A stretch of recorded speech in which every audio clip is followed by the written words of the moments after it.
네, 신약성경 212쪽에 있습니다. 사도행전 15장 1절에서 우리 41절까지, 아니 35절까지 우리 한 절씩 하나님 말씀 교독합니다.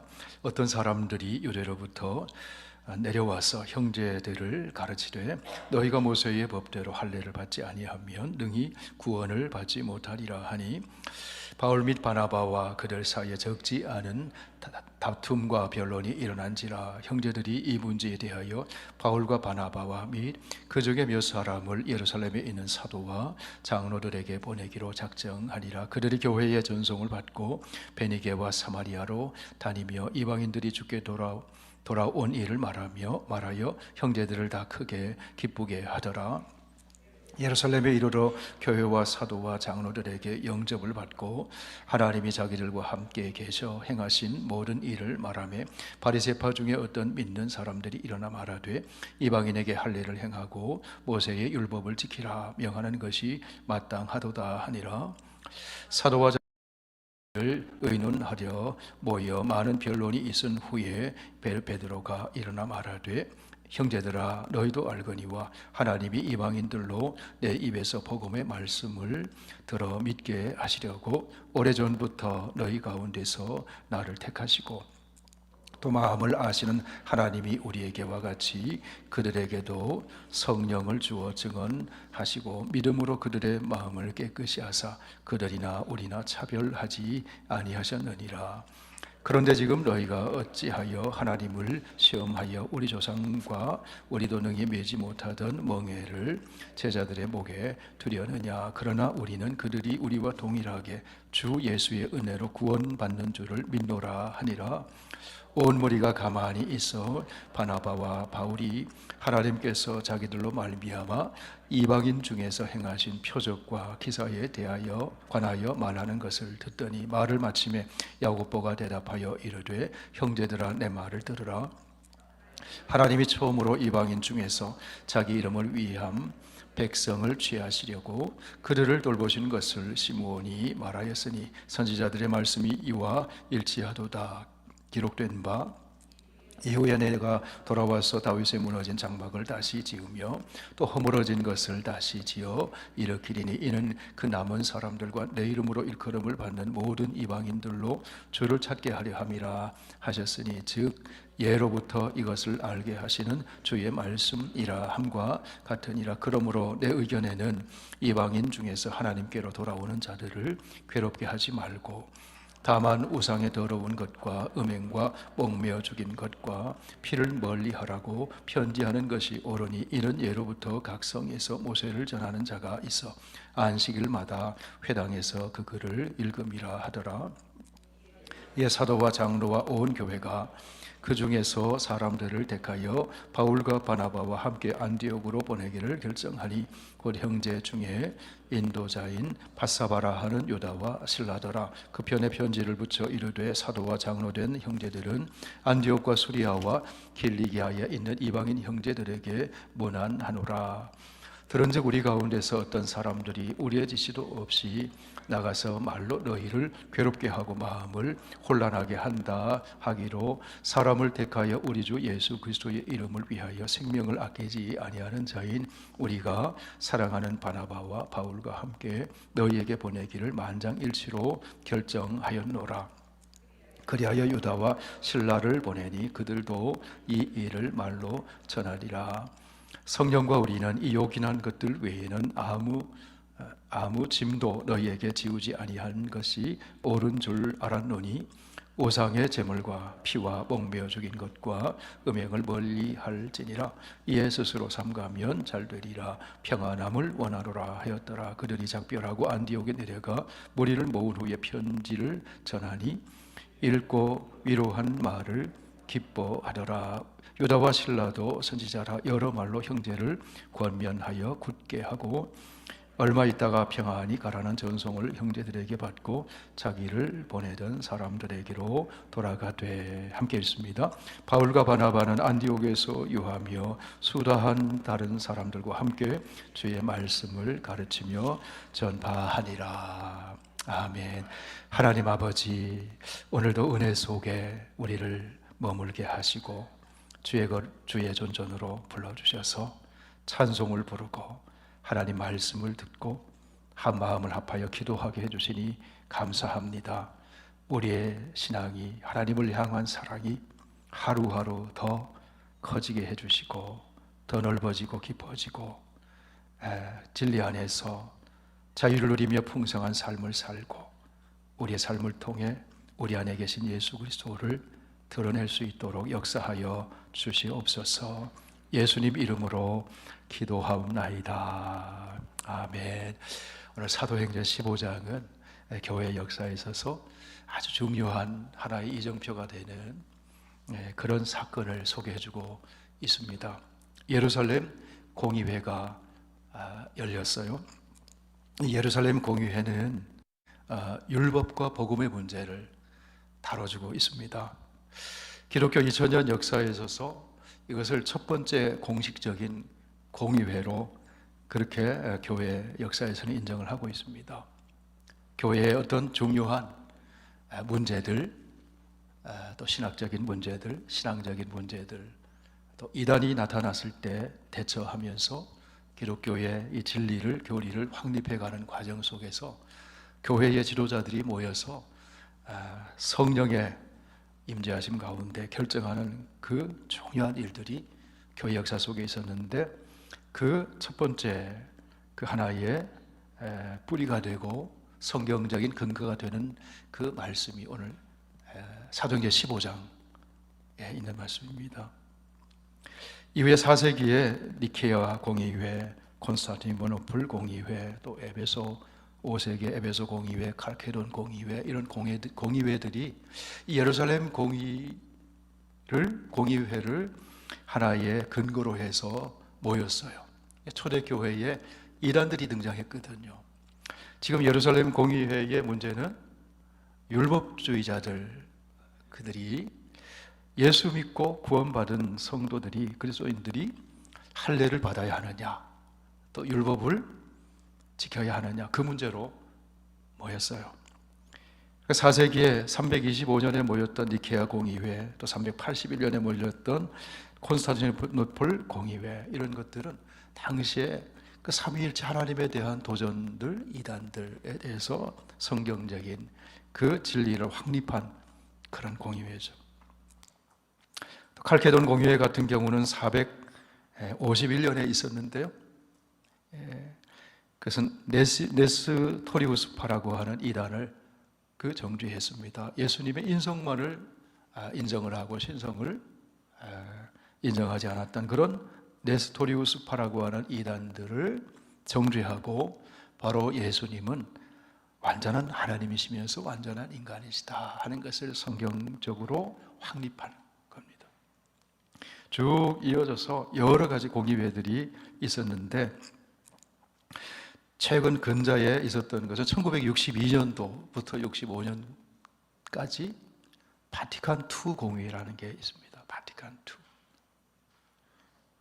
로마 카톨릭 교회의 바티칸에서 모인 그런 공의회인데 거기서 하나의 로마 카톨릭의 입장에서 보면 획기적인 하나의 인식의 전환이 일어났어요. 그게 뭐냐 하면 그때까지 우리는 개혁교회잖아요. 개신교회잖아요. 그러니까 로마 카톨릭의 입장에서 보면은 프로테스탄트예요. 프로테스탄트.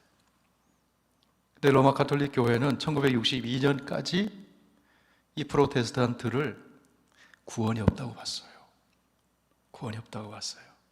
그러니까 로마 카톨릭의 입장에서 보면 우리 개신교 성도들은 그들은 형제가 아닌 겁니다. 근데 바티칸 II 공회를 기점으로 해서 그런데 조금 이렇게 오픈을 했는데 프로테스탄트에게도 구원의 가능성이 있다 이렇게 얘기를 했거든요. 우리의 신앙적인 관점에서 보면 터무니없는 얘기잖아요. 그러니까 이제 뭘 말씀드리려고 하냐면 교회 역사 속에서 그런 예루살렘 공의회를 비롯해서 또 4세기, 5세기 쭉 이어오면서 그런 중요한 교회의 결정을 했던 그런 공의회의 첫 번째가 성경의 근거가 되는 것이 오늘 사도행전 15장이다. 그런 얘기입니다.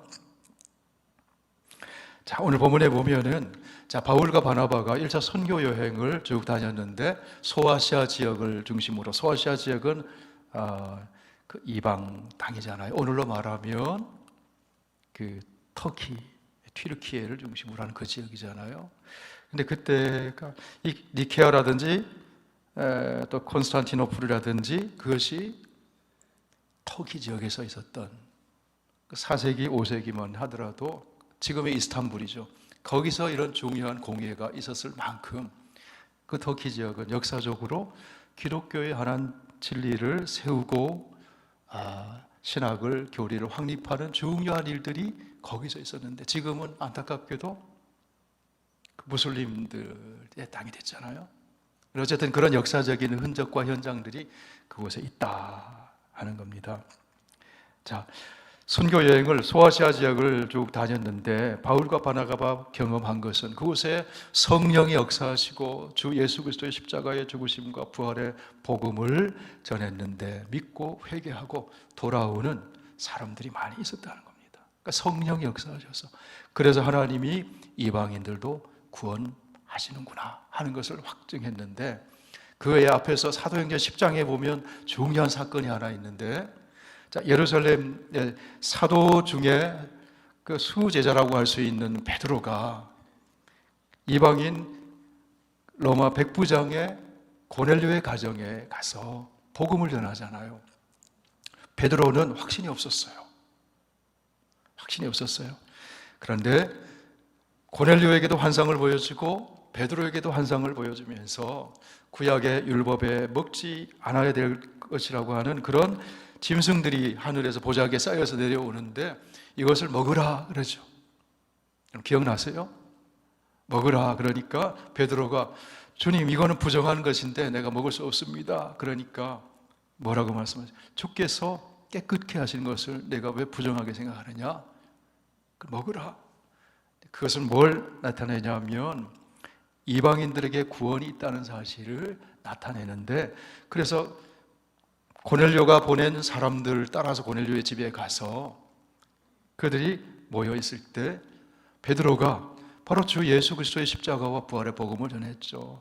하나님께서 나사렛 예수에게 성령과 능력을 기름 붓듯 하셨으며 착한 일을 하시고 그런 예수를 바로 십자가에 죽게 넘겨주고 그런데 그분이 살아나셨다. 그래서 그분을 믿으면 구원이 임한다 했을 때 이방인 고넬료의 가정이 회개하고 예수를 믿었잖아요. 그럴 때 성령이 임하시고 방언이 나타나고 그 다음에 세례를 받게 되고 그러면서 베드로가 확신을 가진 게 뭐냐면은 이방인에게도 구원이 있구나. 이방인에게도 성령이 임하는구나. 하나님은 유대인이나 이방인이나 그 누구도 차별이 없이 예수 그리스도의 복음으로 말미암아 구원을 얻게 하시는 분이시구나. 그래서 베드로가 이제 예루살렘 교회로 다시 돌아왔더니 예루살렘에 있는 사람들이 베드로를 또 비난을 하는 겁니다. 그러자 베드로가 자기가 체험했던 일을 예루살렘 교회에 보고하죠. 바로 이런 환상 중에 이렇게 베드로가 경험했던 그런 일, 고넬료 가정에서 복음을 전했더니 성령이 임하시고 그런 사건을 통해서 하나님이 이방인도 회개하는 자를 받으셨다고 하는 사실을 예루살렘 교회에 보고를 하잖아요. 그 예루살렘 교회가 이제 이방인들도 복음을 받았구나. 그래서 이제 이방인들이 많이 모이는 안디옥 교회가 이방인들 구원받는 자들이 늘어나니까 거기에 바울과 바나바를 파송하죠. 그래서 그 안디옥 교회가 더 말씀 위에 서게 되고 이제 안디옥 교회는 급기야 성령의 지시를 받아서 선교사로 파송하죠. 바울과 바나바를. 그래서 예루살렘과 유다 중심이 아니라 이방인으로 향하잖아요. 그래서 소아시아를 중심으로 해서 복음을 전합니다. 회당을 거점으로 해서 복음을 전하죠. 거기에 이족이 나타나고 바로 예수 믿는 사건들이 일어났어요. 선교 여행을 이제 1차 여행을 마치고 이제 안디옥으로 돌아왔어요. 안디옥으로 돌아와 봤더니 안디옥은 파송한 교회잖아요. 돌아왔더니 어떤 일이 일어났습니까? 우리 15장 말씀, 오늘 읽은 말씀 보세요. 1절과 2절 같이 한 번 더 읽습니다.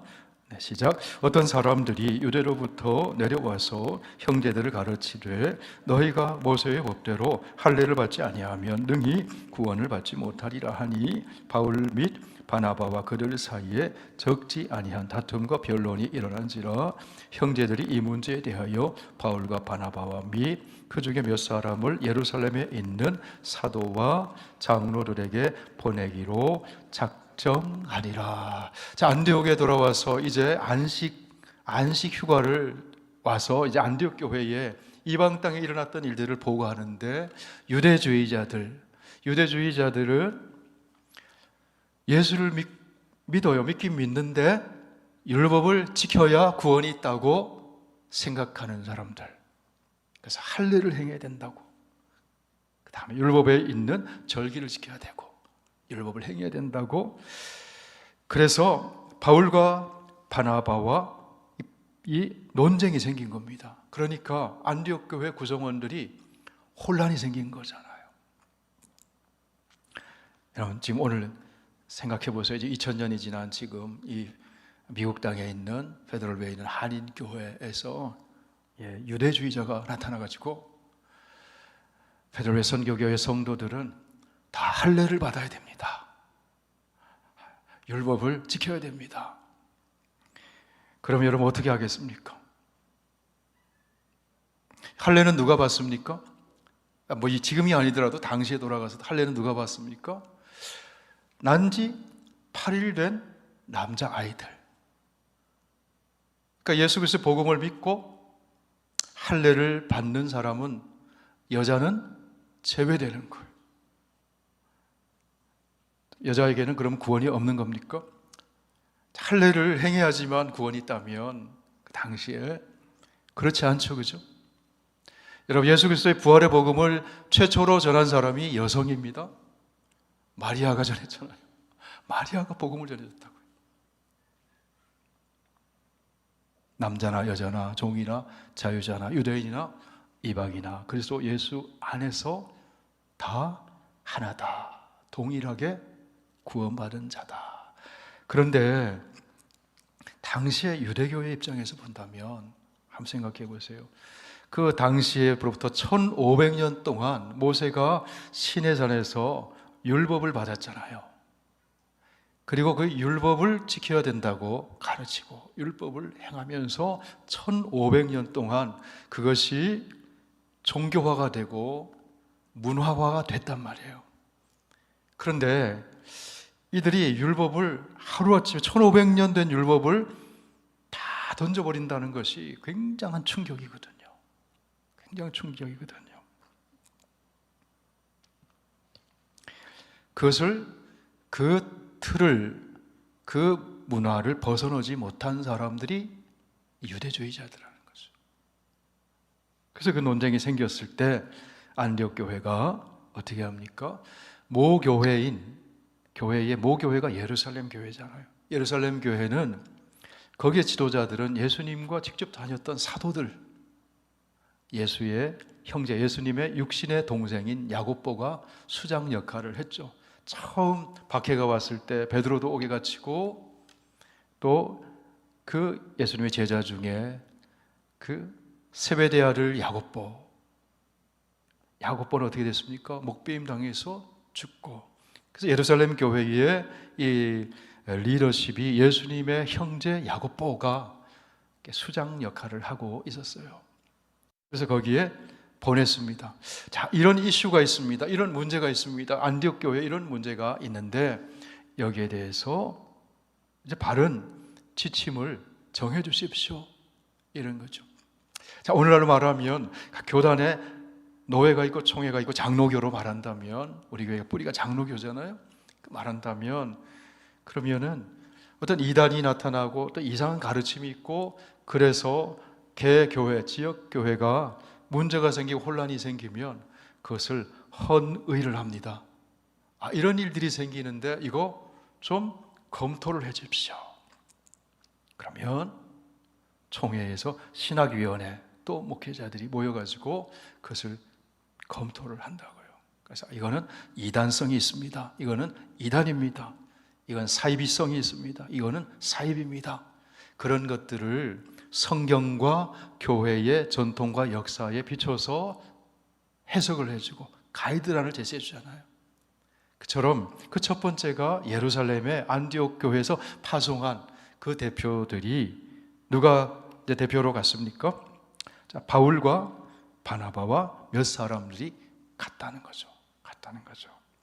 자, 그래서 예루살렘에 이르게 되었어요. 4절 5절 있습니다. 시작.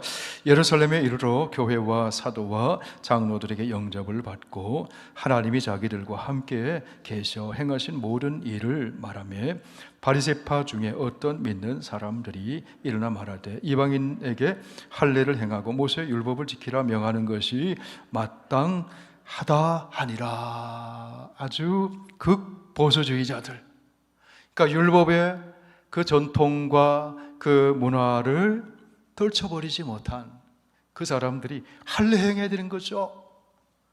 율법 지켜야 되는 거죠. 예수만 믿는다고 입으로 고백한다고 구원이 있는 게 아닙니다. 이렇게 주장을 했다는 거예요. 자, 좀 더 읽어보실까요? 그 다음에 6절에서 11절까지 우리 함께 읽습니다. 시작. 사도와 장로들이 이 일을 의논하러 모여 많은 변론이 있은 후에 베드로가 일어나 말하되 형제들아 너희도 알거니와 하나님이 이방인들로 내 입에서 복음의 말씀을 들어 믿게 하시려고 오래전부터 너희 가운데서 나를 택하시고. 여기까지. 자, 베드로는 예루살렘 교회의 중심 인물이잖아요. 그죠? 그리고 예수님의 아주 핵심 제자잖아요. 근데 베드로의 말은 권위가 있는 거잖아요. 베드로 사도가 얘기하는구나. 그런데 하나님이 이미 베드로에게 체험을 주셨죠. 고넬료 가정을 통해서. 그래서 베드로가 그 얘기를 지금 하는 겁니다. 8절 시작. 또 마음을 아시는 하나님이 우리에게와 같이 그들에게도 성령을 주어 증언하시고. 고넬료 가정에 가서 성령이 임하는 역사를 직접 체험을 했죠. 그 얘기를 하는 거죠. 9절, 10절, 11절. 믿음으로 그들의 마음을 깨끗이 하사 그들이나 우리나 차별하지 아니하셨느니라. 그런데 지금 너희가 어찌하여 하나님을 시험하여 우리 조상과 우리도 능히 매지 못하던 멍에를 제자들의 목에 두려느냐. 그러나 우리는 그들이 우리와 동일하게 주 예수 은혜로 구원받는 줄을 믿노라 하니라. 자, 베드로가 이 고넬료 가정에서 일어났던 성령의 역사를 얘기합니다. 그러면서 그들이나 우리나 차별 없이 믿음으로 주 예수 그리스도를 믿음으로 구원받는 줄을 우리가 믿노라. 그렇게 얘기를 했다는 거예요. 그러면서 뭘 얘기합니까? 그런데 지금 너희가 어찌하여 하나님을 시험하여 우리 조상과 우리도 능히 매지 못하던 멍에를 제자들의 목에 두려느냐. 이 멍에가 뭐예요? 할례를 받으라고 하는 거, 율법을 지키라고 하는 거, 그게 멍에라는 거예요.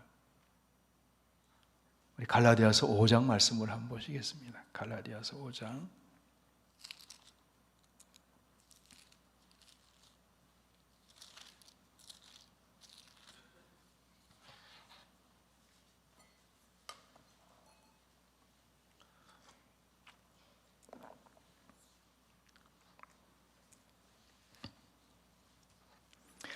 갈라디아서 5장 1절 말씀, 1절에서 3절, 1절 말씀 먼저 읽으실까요? 시작. 그리스도께서 우리를 자유롭게 하려고 자유를 주셨으니 그러므로 굳건하게 서서 다시는 종의 멍에를 매지 말라. 이 종의 멍에가 뭐예요? 율법의 멍에. 그 다음 나오죠. 시작. 보라, 나 바울은 너희에게 말하노니 너희가 만일 할례를 받으면 그리스도께서 너희에게 아무 유익이 없으리라. 내가 할례를 받는 각 사람에게 다시 증언하노니 그는 율법 전체를 행할 의무를 가진 자니라. 자, 할례를 행한다는 건 우리의 행함이잖아요. 우리의 행위잖아요. 우리의 공로잖아요. 율법을 행한다는 것은 우리는 우리의 공로가 좀 있기 때문에, 율법을 지키기 때문에, 할례를 행하기 때문에, 자, 예수 그리스도의 십자가의 죽으심과 부활의 복음으로는 불충분하기 때문에 할례를 행하고 율법을 지켜야지만 구원을 얻는다는 것은, 그것은 율법 전체를 지켜야 한다는 종의 멍에를 베는 것과 같은 것이다. 여러분, 예수 그리스도의 십자가의 죽으심과 부활은 충분한 그것으로 우리의 구원은 충분한 겁니다. 아멘입니까? 다른 것 덧붙일 게 없어요. 그것이 충분한 겁니다. 다시는 종의 멍에를 매지 말아라. 그러면서 갈라디아서 그 앞에 나오는 이야기를 또 한번 보실까요? 앞에 나오는 이야기 4장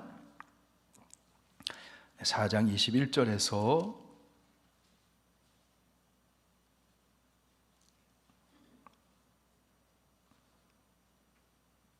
4장 21절에서 31절까지 한번 보실까요? 같이 읽어보실까요? 시작. 내게 말하라. 율법 아래에 있고자 하는 자들아, 율법을 듣지 못하였느냐? 기록된 바 아브라함에게 두 아들이 있으니 하나는 여종에게서 하나는 자유 있는 여자에게서 났다 하였으며, 여종에게서는 육체를 따라 났고 자유 있는 여자에게서는 약속을 말미암았느니라. 이것은 비유니 이 여자들은 두 언약이라. 하나는 신의 산으로부터 종을 낳은 자니 곧 하갈이라. 이 하갈은 아라비아에 있는 신의 산으로서 지금 있는 예루살렘과 같은 곳이니 그가 그 자녀들과 더불어 종 노릇하고, 오직 위에 있는 예루살렘은 자유자니 곧 우리 어머니라. 기록된 바 잉태하지 못한 자여 즐거워하라. 산고를 모르는 자여 소리질러 외치라. 이는 홀로 사는 자의 자녀가 남편 있는 자의 자녀보다 많음이라 하였으니, 형제들아 너희는 이삭과 같이 약속의 자녀라. 그러나 그때에 육체를 따라 난 자가 성령을 따라 난 자를 박해한 것 같이 이제도 그러하도다. 그러나 성경이 무엇을 말하느냐? 여종과 그 아들을 내쫓으라. 여종의 아들이 자유 있는 여자의 아들과 더불어 유업을 얻지 못하리라 하였느니라. 그런즉 형제들아 우리는 여종의 자녀가 아니요 자유 있는 여자의 자녀니라. 5장 1절 그리스도께서 우리를 자유롭게 하려고 자유를 주셨으니 그러므로 굳건하여 박하게 서서 다시는 종의 멍에를 매지 말아라. 자, 이것은 비유다 그러면서 아브라함에게 사라가 있었고 하갈이 있었죠. 하갈에서 태어난 아들이 누굽니까? 이스마엘이죠. 하갈은 종이잖아요. 이스마엘, 이게 비유예요. 약속의 자녀는 누굽니까? 이삭이죠. 사라에게서 태어난 이삭이라는 거죠. 그 사라에게서 태어난 이삭이 뭘 말하냐면 복음을 말하는 거예요. 복음. 그리고 이 복음은 자유를 준다. 그렇게 얘기를 하는 거예요. 그런데 하갈은, 자, 25절 보세요. 4장 25절. 하갈은 종인데, 하갈은 아라비아에 있는 신의 산으로서 지금 있는 예루살렘과 같은 곳이니 그가 그 자녀들과 더불어 종 노릇하고. 자, 하갈은 비유예요. 지금 갈라디아 교회를 괴롭히고 있는 것이 지금 안디옥 교회를 괴롭혔던 유대주의자와 같은 일들이라는 거예요. 그래서 하갈은 율법을 나타내요. 그리고 이스마엘도 율법을 나타내요. 그리고 아라비아에 있는 신의 산 하면 떠오르는 사람 있죠? 모세. 신의 산에서 모세가 뭘 받았어요? 십계명을 받고 율법을 받았잖아요. 모세가. 그 신의 산은 모세를 율법을 나타내는 거예요. 자, 예루살렘은 복음을 나타내는 거예요. 비유로 신의 산과 비교하는 복음을 나타내는 것이고, 자, 그리고 예루살렘은 자유자다 그랬잖아요. 그러니까 복음은 뭘 줘요? 자유를 주는 거라는 거예요. 자, 할례에서 또 율법에서 자유를 준다. 자, 그러면서 29절에 보세요. 자, 28절 형제들아 너희는 이삭과 같이 약속의 자녀라. 그러나 그때에 육체를 따라 난 자가 누구예요? 하갈에서 태어난 이스마엘. 뭡니까? 그것이 뭐라고요? 율법이라는 거예요. 율법. 자가 그 다음에 몇 절이죠? 네, 29절 성령을 따라 난 자. 성령을 따라 난 자가 누구예요? 이삭이 성령을 따라 났잖아요. 성령을 따라 난 아브라함에서 약속의 자녀로 태어났는데 그 성령에 따라 난 자는 무엇을 비유하는 거냐면 복음이라는 거예요. 그런데 육체를 따라 난 자 하갈의 아들 이스마엘이 성령을 따라 난 자 약속의 자녀 이삭을 박해했잖아요. 그렇죠? 창세기 보면 박해했죠. 막 괴롭혔잖아요. 그것을 비유로 이 육체를 따라 난 자가 누구라는 거예요? 율법주의자들. 당시에 율법주의자들이 할례도 행해야 되고 율법도 행해야 된다고 지금 복음으로 말미암아 구원받은 이방인들을, 이 복음으로 자유를 얻게 된 이방인이나 유대인이나 예수 그리스도를 믿음으로 복음으로 난 자들은 다 성령으로 난 자들이에요. 우리가 성령으로 거듭났잖아요. 그런데 이 육체를 따라 난 자가, 다시 말하면 이 율법을 따라 난 자가 마치 이스마엘이 이삭을 괴롭혔듯이 율법주의자들이 복음으로 거듭난 우리 그리스도인들을 지금 박해하고 있다는 거예요. 그 말씀이죠. 왜 이 말씀을, 갈라디아서는 바울 서신이잖아요. 그죠? 자, 바울이 어떤 사람인지를 우리가 잊지 말아야 돼요. 바울은 어떤 사람이었어요? 바리새인 중에 바리새인. 예수 믿기 전에 바리새인 중에 바리새인. 율법을 철저하게 지켜야 된다고 생각했던 사람이에요. 할례를 행하는 것은 물론이고 율법을 철저하게 지켜야 된다고 했던 사람이에요. 그래서 율법을 철저하게 지켜야 된다고 생각했기 때문에 예수 믿는 자들을 뒤쫓아가면서 박해했던 사람이에요. 이 바울이 하갈에서 난 이스마엘이 이삭을 괴롭혔던 것처럼 바울이 그리스도인들을 괴롭혔다고요. 한때는 이스마엘 같은 육체에서 난 자처럼 행했다고요, 이 바울이. 그런데 바울이 다메섹으로 가다가 누구를 만났어요? 부활하신 예수님을 만났어요. 그래서 이 바울의 신학이 완전히 바뀌어버린 거예요. 완전히 바뀌어버리는 거예요. 그래서 바울이 예수님 만나고 나서 어디로 갑니까? 아라비아로 가죠. 갈라디아서 1장 17절을 한번 보세요.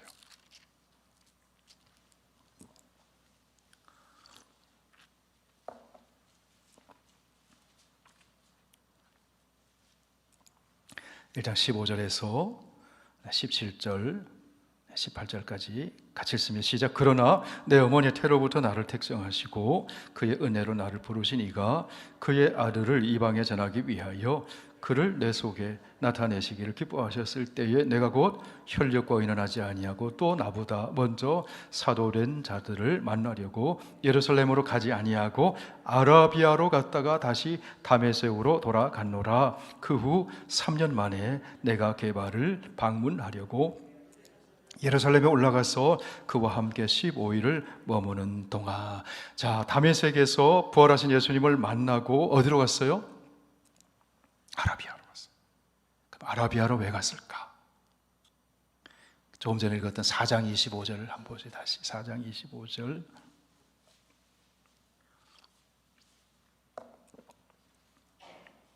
25절. 시작. 이 하갈은 아라비아에 있는 뭐가 있어요?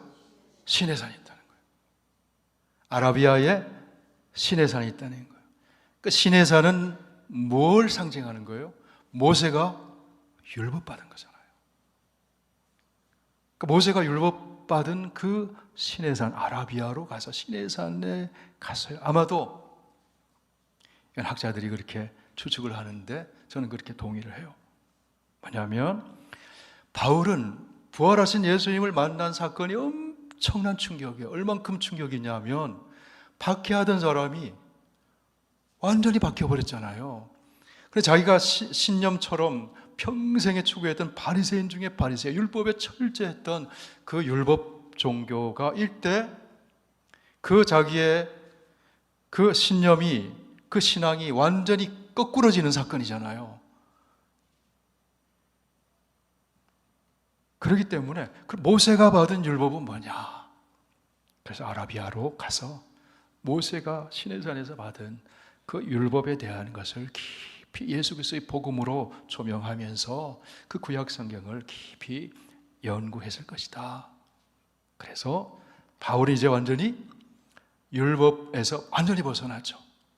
완전히 벗어나죠. 그래서 다시는 종의 멍에를 매지 말아라. 그래서 하갈 얘기, 이스마엘 얘기, 아브람, 이삭 얘기, 그거를 복음과 이렇게 결부시켜서 얘기를 하는 겁니다.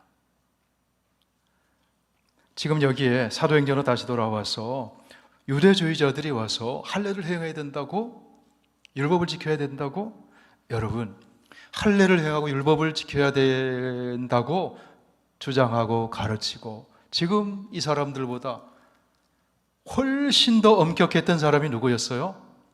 바울이었다는 거예요. 근데 바울이 바뀌었잖아요. 무엇으로? 복음으로. 예수 그리스도의 십자가의 죽으심과 부활의 주님을 만남으로.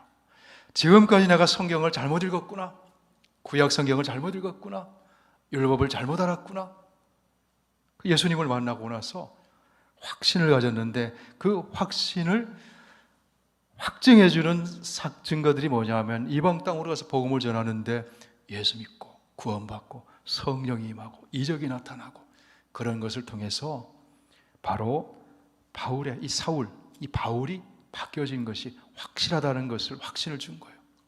거기다가 예수님의 수제자인 베드로까지 이방인 고넬료의 집에서 나타났던 그 성령의 사건들을, 그것을 보았잖아요. 그러면서 예루살렘 공의회에 이제 확고한 의견이 뭐냐 하면, 베드로도 그렇고 바울도 그렇고 또 그 야고보와 거기 모였던 그 지도자들이 바울과 베드로가 얘기하는 것들, 또 이미 보고를 받고 그런 것들을 통해서 바로 율법을 할례를 행하고 율법을 지키는 것은, 그것은 올바른 복음이 아니다. 그것을 정하는 거죠. 여기서 공적으로 정해서 이제 편지를 쓰잖아요. 편지를 써서 안디옥과 또 수리아와 그 이방에 있는 교회들에게 보내라. 다만 피할 것이 있는데 무엇을 피해야 하느냐? 20절 말씀 보세요. 15장 20절 사도행전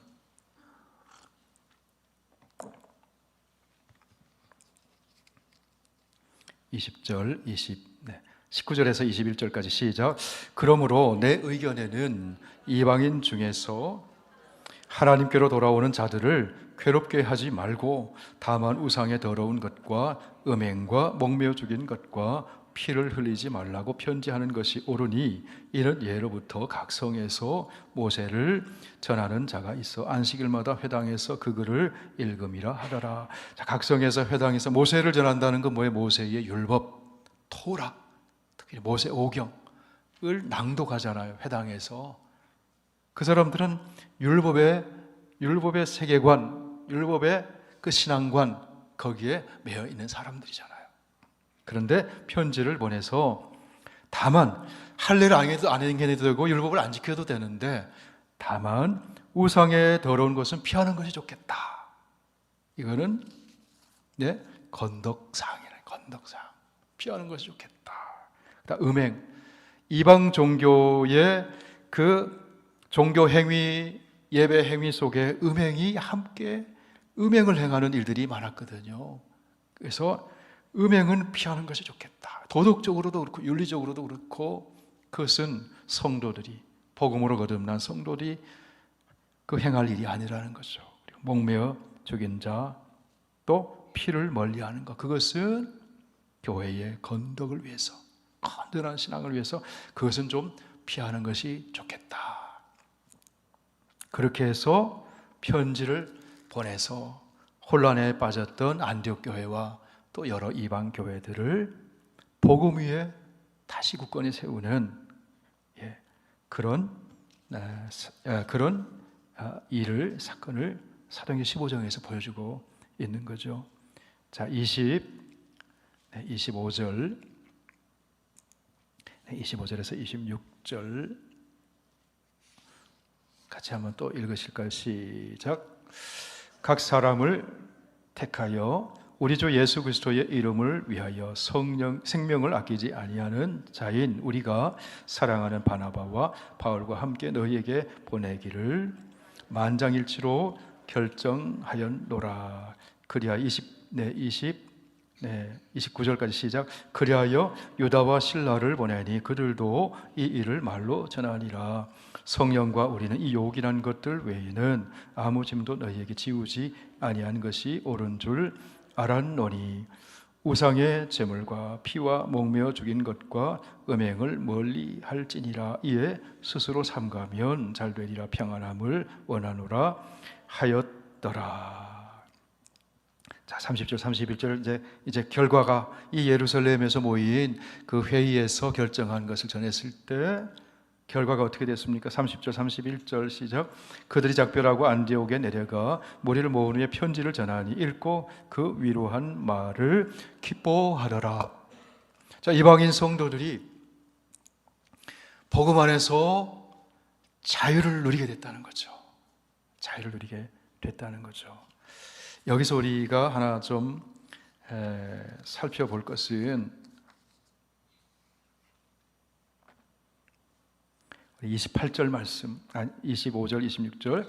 사람을 택하여 우리 주 예수 그리스도로 그리스도의 이름을 위하여 생명을 아끼지 아니하는 자인 우리가 사랑하는 바나바와 바울과 함께 너희에게 보내기를 만장일치로 결정하였다.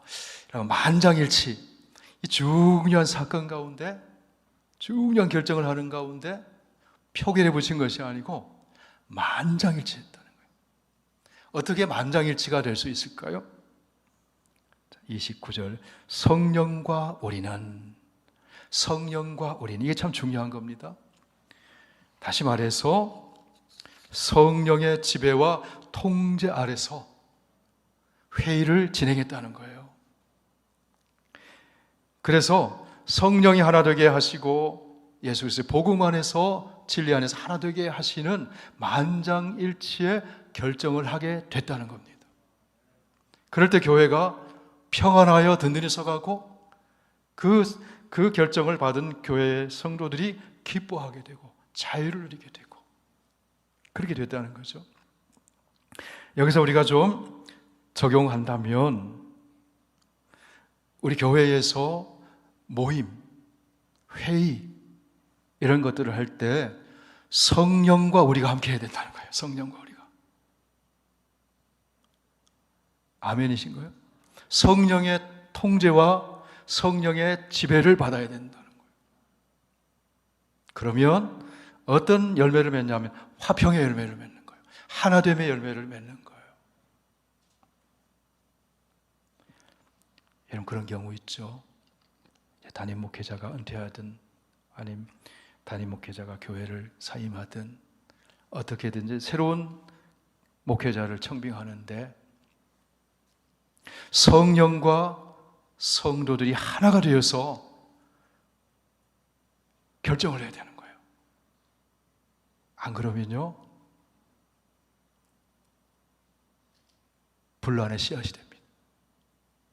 그런 교회들 많이 보셨죠? 나는 이분 오는 거 찬성 안 했는데 그렇게 되면 안 돼요. 그러니까 후보도 한 사람만 올리는 게 맞는 거예요. 한 사람만 올리는 게 맞는 거예요. 이게 중요한 원리입니다. 아니면요 조금 틈만 생기면 나중에는요 폐 갈라집니다. 그럼 교회는요 어려움이 생겨요. 그뿐만 아니라 우리가 모이는 회의들, 재직회, 공동의회, 당회 아니면 그냥 우리 섬기는 팀들의 어떤 의견 나누는 거, 그런 것들도 이 원리를 따라야 돼요. 성령과 우리는 성령이 통제를 받아야 됩니다.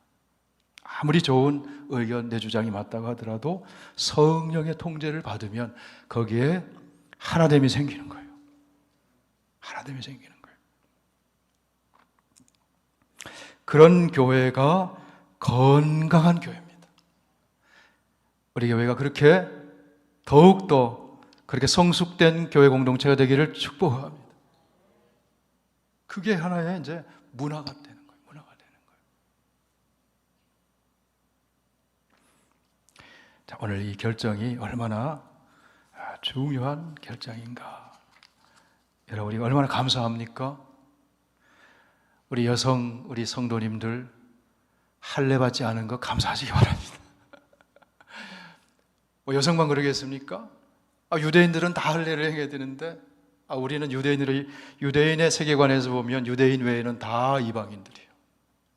다 이방인들이에요. 멍에를 매지 않는 것, 바로 예수 그리스도의 십자가의 죽으심과 그 속량과 그 부활의 복음은 완전한 겁니다. 완벽한 겁니다. 그 다음에 그 복음을 따라서 율법과 복음이 아니라 복음과 율법, 복음 안에서, 성령 안에서 이제 우리가 건덕을 세우고 또 사랑을 실천하고 의를 행하고 생명을 존중히 여기고, 이것은 거기서 일어나는 기독교의 윤리입니다. 그럴 때 성숙한 교회 공동체가 되고 그런 성도들이 사회 곳곳에 포진하고 있을 때 사회가 바뀌는 겁니다. 바뀌는 겁니다.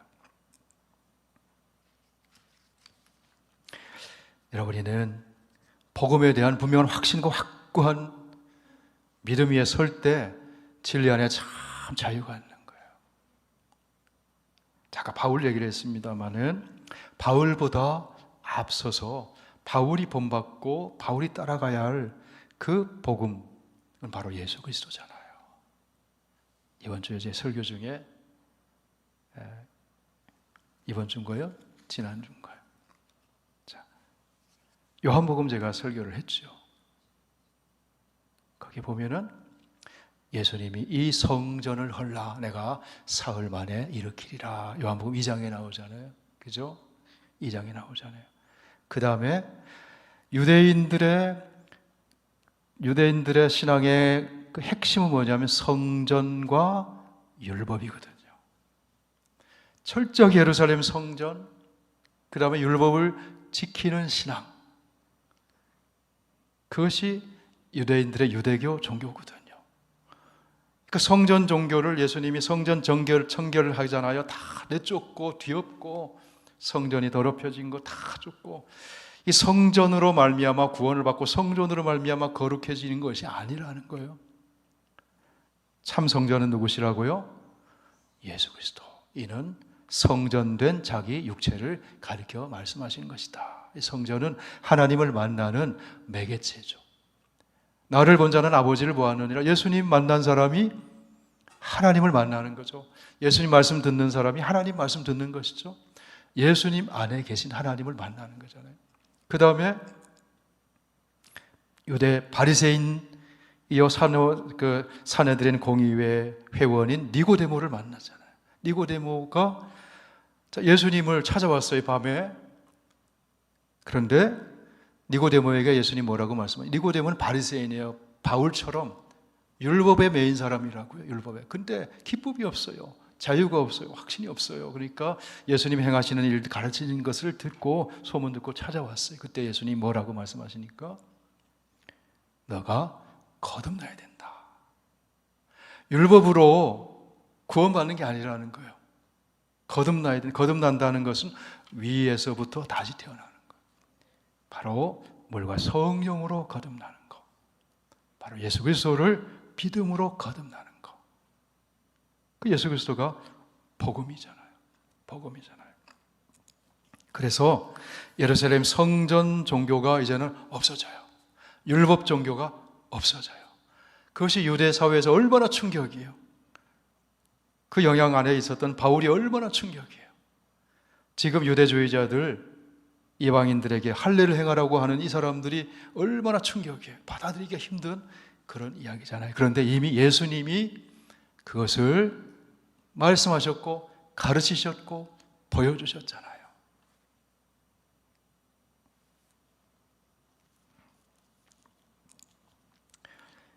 여러분, 우리의 구원은 예수 그리스도 안에 있습니다. 그런데 예수 그리스도 안에 있으면요, 율법이 아니라 더 높은 차원의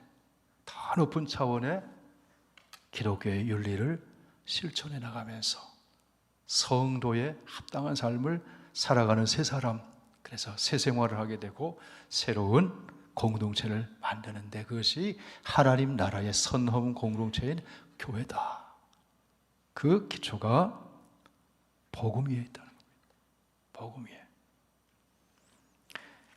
이런 복음은, 복음 안에서 자유를 누리시는 저와 여러분 되시길 축원합니다. 그 자유가 육체의 기회를 삼는 방종이 아니라 진리 안에 참된 자유 가운데 하나님의 선하심과 그 거룩하심을 드러내는 성령 안에서 누리는 자유, 그것이 성도의 삶이다 하는 겁니다. 네, 오늘도 우리에게 복음 안에 자유를 주신 하나님을 찬양합니다. 할렐루야. 우리 함께 찬송하겠습니다.